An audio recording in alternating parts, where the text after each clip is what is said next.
Following a quarrel, my daughter revoked my flight, marooning me at Dubai airport. Without a phone, without my wallet. Can you imagine standing completely alone in a bustling foreign airport, with literally nothing to your name, when a total stranger, a man who looks like he owns the world, leans in and whispers, "Pretend to be my wife. My driver is about to arrive." And then, just to twist the knife, he adds, "Your daughter will regret leaving you here." He was right.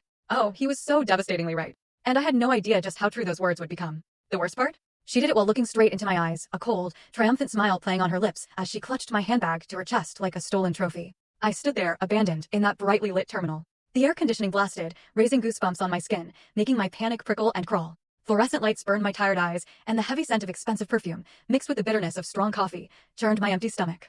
I was 68 years old, wearing a wrinkled beige silk blouse, and I could feel my blood pressure climbing. My fingertips tingled, that familiar, terrifying sign that I was about to faint. Just 15 minutes earlier, my daughter, Ranada, had exploded right there at the check-in counter.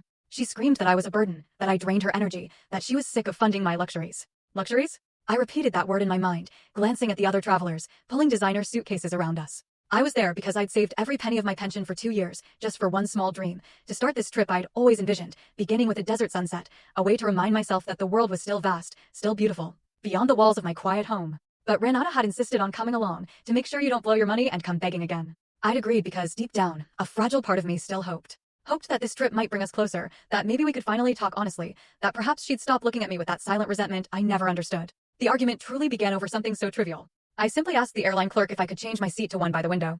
A simple question. Yet, Ranada took it as a personal insult, a slight against her because she had supposedly paid for the entire trip. She leaned close, her voice an icy hiss. "Your pathetic mother. Always have been." Then, she flashed a saccharine smile at the attendant, as if nothing had happened. But then she twisted back to me, her voice dropping, venomous. "Dad died because he wanted to escape you. You know that, don't you? He just wanted to breathe in a world without your mediocrity." My heart didn't just clench, it shattered. My husband, George, had died 25 years earlier in a car accident. And ever since, Ranada had weaponized that grief against me. I tried to take a deep breath, to hold back the tears, to steady myself. But before I could even utter a word, she yanked my brown leather bag, the last gift my own mother had ever given me, right out of my hand. "Ranada, my documents."